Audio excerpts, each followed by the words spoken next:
Hello students, मागच्या लेक्चरला आपण stress म्हणजे काय पाहिलेलं आहे आणि त्याचे युनिट पाहिलेलं आहे. आपण आता टाईप्स ऑफ स्ट्रेसेस पाहणार आहोत. तर स्ट्रेसेसचे जे टाईप्स आहेत, टाईप्स ऑफ स्ट्रेसेस, तर ह्या स्ट्रेसेसचे टाईप्स 3 टाईप्स आहेत मेनली. लोडिंग कंडिशनवरनं त्याचे टाईप्स पडलेले आहेत. एक आहे डायरेक्ट स्ट्रेस किंवा त्याला नॉर्मल स्ट्रेस पण म्हणतात. जेव्हा ॲक्सियल लोडिंग कंडिशन असेल तेव्हा डायरेक्ट स्ट्रेस किंवा नॉर्मल स्ट्रेस. दुसरा आहे शियर स्ट्रेस,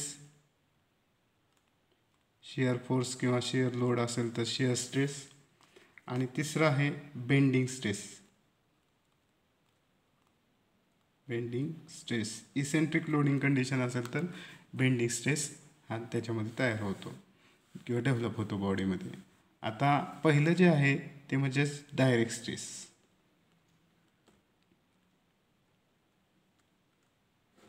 किंवा नॉर्मल स्ट्रेस.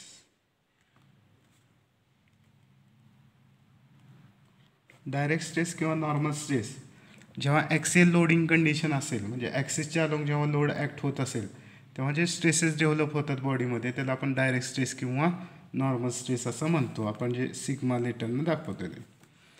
आता ह्याच्यामध्ये 2 प्रकार आहेत. एक आहे टेन्साईल स्ट्रेस आणि दुसरा आहे कॉम्प्रेसिव्ह स्ट्रेस. आधी आपण टेन्साईल स्ट्रेस पाहूया. जेव्हा टेन्साईल लोड असेल म्हणजेच काय, टेन्साईल लोड असेल म्हणजेच जेव्हा इक्वल आणि ऑपोजिट पुल असेल, टेन्साईल लोडिंग कंडिशन असेल, ॲक्सिसच्या अलोंगच इक्वल आणि ऑपोजिट पुल असेल, तेव्हा काय होणार, याची लांबी वाढणार आहे. मग त्याच्यामध्ये जे स्ट्रेसेस जनरेट होणार आहेत ते स्ट्रेसेस म्हणजेच काय की टेन्साईल स्ट्रेस. जेव्हा इक्वल आणि ऑपोजिट पुल असेल तेव्हा ही जी लोडिंग कंडिशन असेल, axial loading condition, tensile loading condition, तेव्हा त्याच्यात जे स्ट्रेसेस तयार होतात तर त्याला आपण म्हणतो टेन्साईल स्ट्रेस. कारण ही this body or this member is subjected to tension and stresses are develop, that are tensile stress. आणि कॉम्प्रेसिव्ह स्ट्रेस म्हणजेच काय, कॉम्प्रेसिव्ह स्ट्रेस म्हणजेच काय की जेव्हा कॉम्प्रेसिव्ह लोड अप्लाय होईल, म्हणजेच समजा हे बॉडी आहे आणि ह्याच्यामध्ये कॉम्प्रेसिव्ह लोडिंग कंडिशन असेल, ॲक्सिसच्या अलोंगच, पण 2 इक्वल आणि अपोजिट पुश असेल, 2 इक्वल आणि अपोजिट पुश असतील.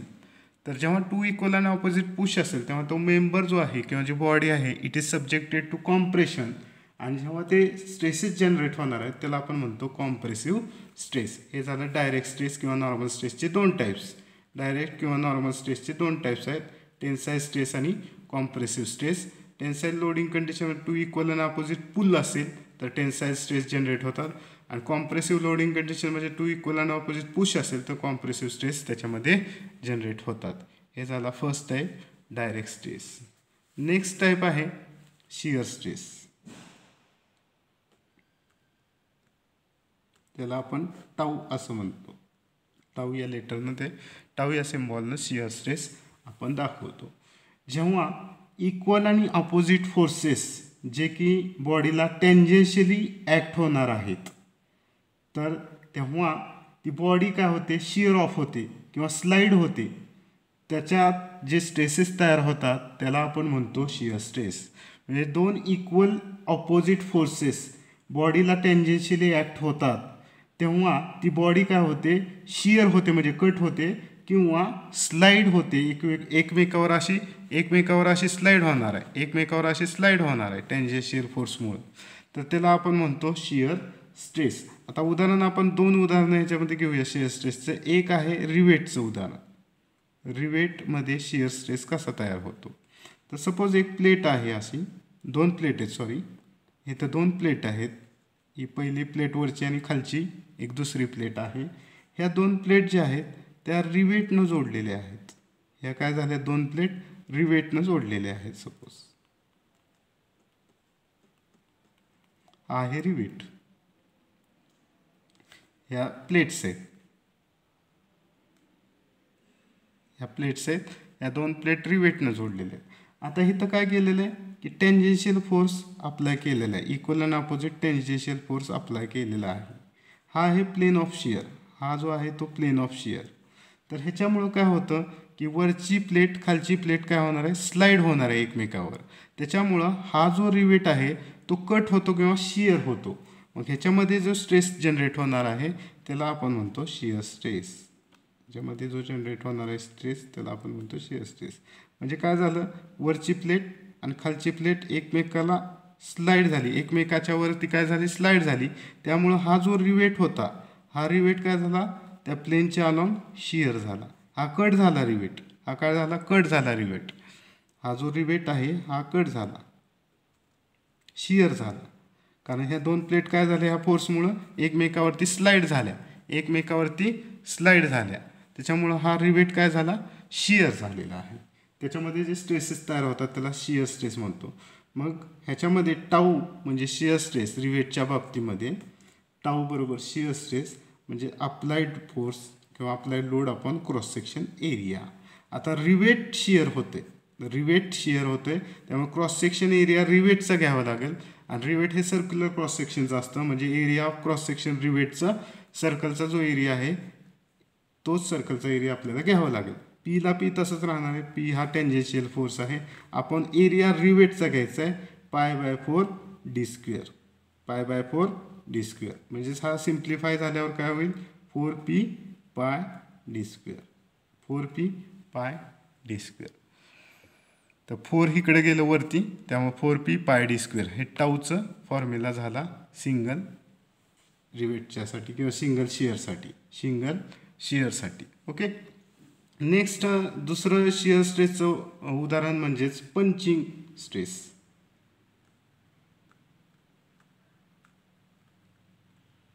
Punching stress, punching shear stress. Okay.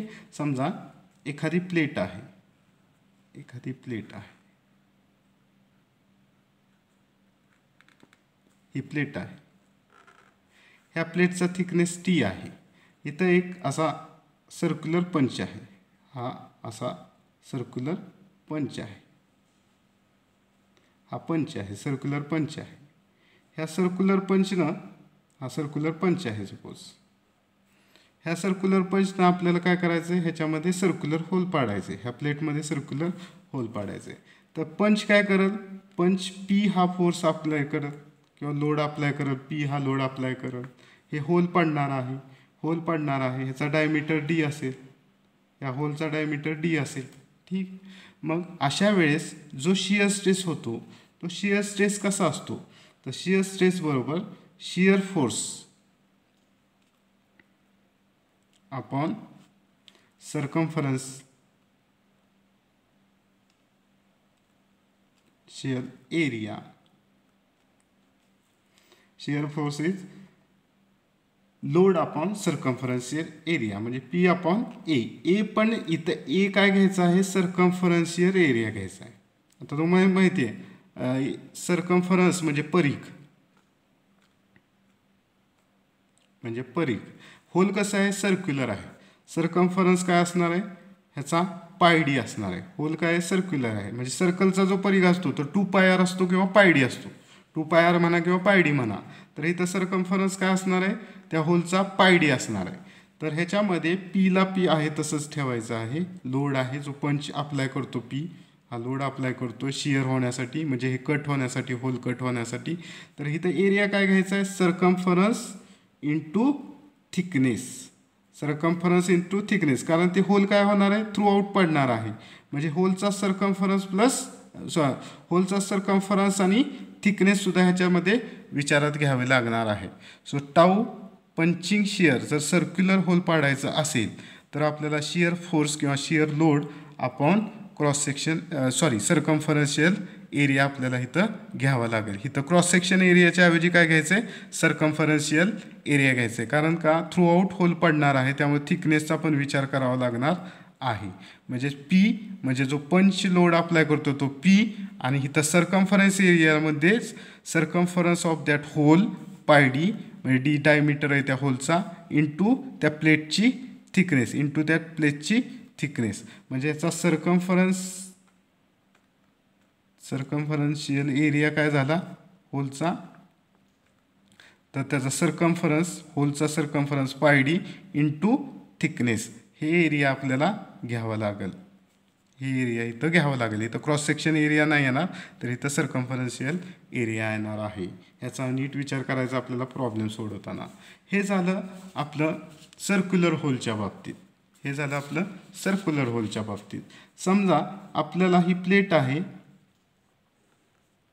ही प्लेट आहे, याचा थिकनेस टी आहे, याचा थिकनेस टी आहे, आणि इथं आपल्याला समजा रेक्टँग्युलर होल पाडायचा आहे. याच्या समजा आपल्याला रेक्टँग्युलर होल पाडायचं आहे, तर पंच आपल्याला कसा वापरावा लागेल. हा जो पंच आहे, हा पंच आपल्याला रेक्टँग्युलर क्रॉस सेक्शनचा वापरावा लागेल, जेणेकरून ते रेक्टँग्युलर म्हणजे रेक्टँग्युलर पंच वापरावा लागेल, जेणेकरून रेक्टँग्युलर होल पडेल, मग ही ह्याच्यामध्ये शियर स्ट्रेस काय असणार आहे, तर लोड जो की पी हा पंच अप्लाय करणार आहे, लोड अपॉन पेरिमीटर आपल्याला इथं कन्सिडर करावं लागेल. सर्कलच्या बाबतीत सर्कम्फरन्स घेतो आणि रेक्टँगलच्या बाबतीत आपण परिमिती घेतो, म्हणजे पेरिमीटर घेतो. रेक्टँगलची पेरिमीटर म्हणजेच काय असतं, पेरिमीटर ऑफ रेक्टँगल, जे होल पडणार आहे ते कशा शेपचं आहे, रेक्टँग्युलर, म्हणून पेरिमीटर इथं घ्यावं लागेल. तर समजा ही ए आहे आणि ही बी आहे. ए ही विड्थ आणि बी ही ब्रेड्थ आहे. तर ह्याच्यामध्ये चारही बाजूंची बेरीज ए अधिक बी अधिक बी आणि बी सेम असणार रेक्टँगलमुळे, ए आणि ए सेम असणार आहे, म्हणजेच 2a प्लस 2b हा काय झाला, पेरिमीटर झाला. मग इथं जो एरिया घ्यायचा आहे तो पेरिमीटरचा एरिया घ्यायचा आहे, म्हणजेच पेरिमीटर एरिया म्हणजेच पी. आता perimeter of rectangle 2a plus 2b, आणि हे होल काय पडणार आहे, थ्रू आउट पडणार आहे, म्हणून इंटू थिकनेस. जसं आपण सर्कलच्या बाबतीत, सर्क्युलर होलच्या बाबतीत थिकनेस घेतली, तसंच एरियाच्या इथं थिकनेस घ्यायची आहे. ही जी थिकनेस आहे ती पण आपल्याला इथं प्लेटची थिकनेस घ्यावी लागणार आहे. तर होलचा पेरिमीटर आणि इंटू थिकनेस हा एरिया त्याच्यामध्ये झालेला आहे. जर आपल्याला रेक्टँग्युलर होल पाडायचा असेल तर हा आपल्याला फॉर्म्युला घ्यावा लागणार आहे. ठीक आहे. Third type is bending stress. आता बेंडिंग स्ट्रेस कधी होतो, जेव्हा इसेंट्रिक लोडिंग कंडिशन असेल तेव्हा बेंडिंग स्ट्रेस तयार होतो. आता आपण इसेंट्रिक लोडिंग कंडिशन आपण पाहिलेली आहे. आता आपण सी क्लॅम्पचं जर उदाहरण घेतलं तर हा एक सी क्लॅम्प आहे सपोज. बेंडिंग चॅप्टरमध्ये बेंडिंग स्ट्रेसमध्ये आपण पाहणार आहोत डायरेक्ट अँड बेंडिंग स्ट्रेसेसमध्ये. पण तुम्हाला माहिती असू द्या की हा एक सी क्लॅम्प आहे. इथं समजा हा लोड आहे, ठीक, हा त्याचा ॲक्सिस आहे, हा ॲक्सिस, हा त्याचा क्रॉस सेक्शन आहे, ठीक आहे, हा त्याचा क्रॉस सेक्शन आहे, सी क्लॅम्पचा क्रॉस सेक्शन आहे. आणि हा लोड ह्या ॲक्सिसपासून एका विशिष्ट अंतरावर, ह्या विशिष्ट अंतरावर तो ॲक्ट होतो आहे. सपोज 200 mm वर ॲक्ट होतो आहे. ठीक आहे, हा लोड काय होतो त्या ॲक्सिसपासून 200 mm वर, त्याला इसेंट्रिसिटी म्हणतो, ॲक्ट होतो आहे. तर अशा केसमध्ये जे स्ट्रेसेस तयार होतात त्याला आपण म्हणतो bending stress. So in case of C clamp, when an eccentric load acts on a body, then stresses developed are bending stresses. Column असतील किंवा सी क्लॅम्प असेल, ह्याच्या बाबतीमध्ये आपण बेंडिंग स्ट्रेसेस म्हणू शकतो जेव्हा इसेंट्रिक लोडिंग कंडिशन असेल. इसेंट्रिक लोडिंग कंडिशन तुम्हाला माहिती आहे की ॲक्सिसच्या अलॉंग तो लोड ॲक्ट होत नाही, तर ॲक्सिसपासून काही अंतरावर तो लोड ॲक्ट होतो. हा ॲक्सिस आहे त्या बॉडीचा किंवा सी क्लॅम्पचा, त्याच्यापासून काही अंतरावर तो लोड ॲक्ट होतो आहे. अशा केसमध्ये तुम्हाला बेंडिंग स्ट्रेसेस जनरेट होतात किंवा डेव्हलप होतात. तर आज आपण इथंच थांबू. आपण स्ट्रेस पाहिलेला आहे, स्ट्रेसचे प्रकार पाहिलेले आहेत. टेन्साईल लोडिंग कंडिशनला टेन्साईल स्ट्रेस, कॉम्प्रेसिव्ह लोडिंग कंडिशनला कॉम्प्रेसिव्ह स्ट्रेस, शियर स्ट्रेस त्याच्यामध्ये 2 प्रकार पाहिले आहेत, रिवेट आणि होल. जेव्हा रिवेट असेल तेव्हा रिवेट कसं शियर होतं आणि त्याचा जो फॉर्म्युला आहे तो पाहिलेला आहे.